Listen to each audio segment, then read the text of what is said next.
Subhanallah walhamdulillah wa la ilaha illallah. This is my favorite dua for a reason. One, I'm married and I do have children and a spouse. But two, all of us have to appreciate the power of this dua because of the crisis of the world today. The world's fundamental institution of family is under attack.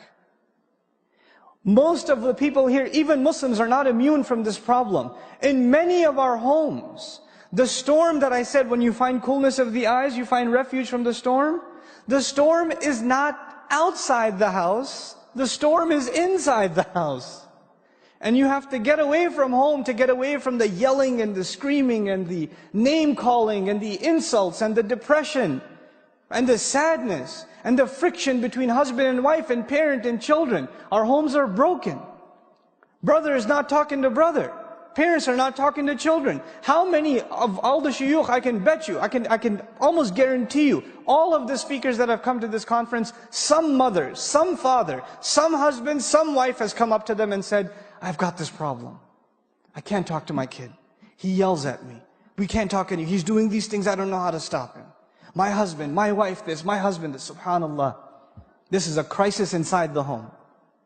And what better dua to ask? The exact opposite. You know, the family has become a place of sorrow, of depression, of sadness, of anger, of rage. People feel like they want to escape it. And here Allah tells us to ask so perfectly, so eloquently, that the home should become the place of refuge. It's like the outside world is a storm.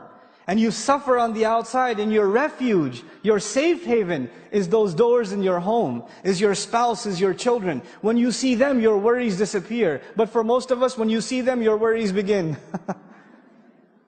It's the exact opposite. But I want to give you a further appreciation of just this remarkable, beautiful phrase, and how it's used in the Qur'an. I want to explain this feeling to you that Allah wants us to have with our families. There's some more elaboration of those feelings. You know, some of the strongest emotion that exists in human existence, the strongest emotion I can think of is the emotion a mother feels for her child. It is the strongest bond. Many of you in the audience are married, and when you're first married, you're obsessed with the husband, you're obsessed with the wife. You are so awesome. No, you're awesome. How perfect Allah makes the pairs. I can't believe you're my husband. I can't believe you're like all weird in the beginning. Yeah. People look at you funny. You know, the guy's got a goofy smile on his face all the time. Like, you know. And the husband's name is mentioned and she gets shy. You know. 10 years go by. The husband's name is mentioned. Right? But anyway, before that happens, when you have your first child, the husbands will realize this. Already? Okay. All right. The husbands will realize this.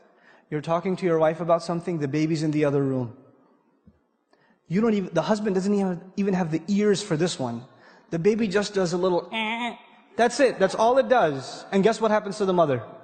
That conversation is over. He was in the middle of telling her how his day went, and it was a really important meeting, and where are you going? What happened? Spider sense goes berserk, and you go in the other room, and you pick up the child. Nothing comes between who? Mother and child. Nothing comes between them. It is the strongest bond. Now I'm talking to the mothers in the audience for a second. Can you imagine the state of Musa's mother's heart? She puts her baby in the water.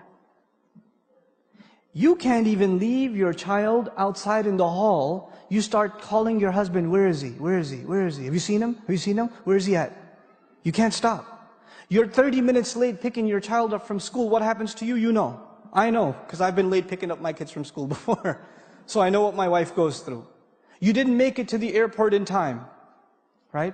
You haven't seen your kids. You know, even mothers, they're in the home and they can't see the child. Where'd you go? Abdul Kareem, where are you? I'm in the bathroom, Mom, relax, I'm here. But there's this desperate, can you imagine her feelings? She's putting her child in what is apparently certain death, because what's behind is even more graphic. So she's in this desperate situation. Does she know what happened to the child? She does. Can you imagine not knowing what's happening to your child after you know that they're in a dangerous situation? Can you even imagine? Subhanallah. And on the other hand, I want to give you two women scenarios. On the other hand, and I promise I'll try to finish within 5 minutes, there's another woman who's in a storm. In the same story. She's married to a really bad guy. What's his name? Oh yeah, Fir'aun.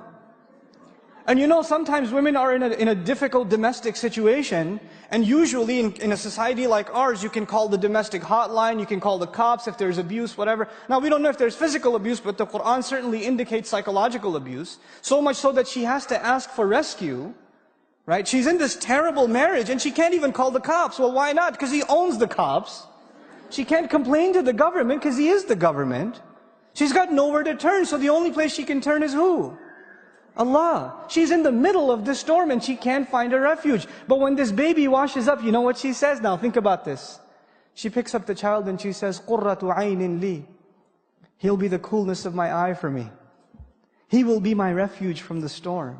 He will be my only source of joy because I'm in the middle of sadness. She's with this child, this motherless woman, this childless woman is with this child now, and all of a sudden all her problems disappear. That's her first reaction to this child. Subhanallah. And on a separate note, she said, Li walak, and that I won't discuss with you, but she separated herself from Fir'aun even in that. He'll be the coolness of my eye for me and even for you. Even to Fir'aun. But she didn't say for us, because she doesn't even associate herself with him. Subhanallah, radiallahu anha. Now, one more thing. One last thing. Just about this coolness of the eyes. And why this dua is so beautiful and powerful and eloquent.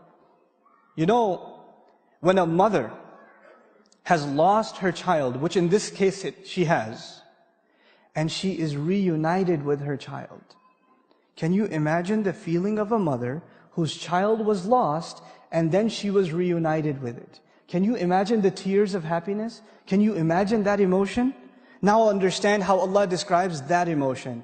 Allah tells His favor to Musa alayhi salam. He says, فَرَجَعْنَاكَ إِلَىٰ أُمِّكَ كَيْ تَقَرَّ عَيْنُهَا وَلَا تَحْزَنْ. So we returned you to your mother, so her eyes could become cool.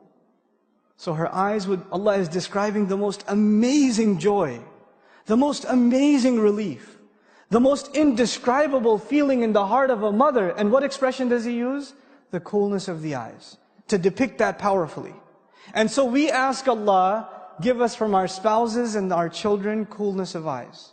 That's what we ask Allah. When somebody said, I want to get married, go further. Not just get married. I want to get married to a spouse that will cool my eyes. That I'll be the coolness of their eyes and they'll be the coolness of mine. Subhanallah walhamdulillah wa la ilaha illallah.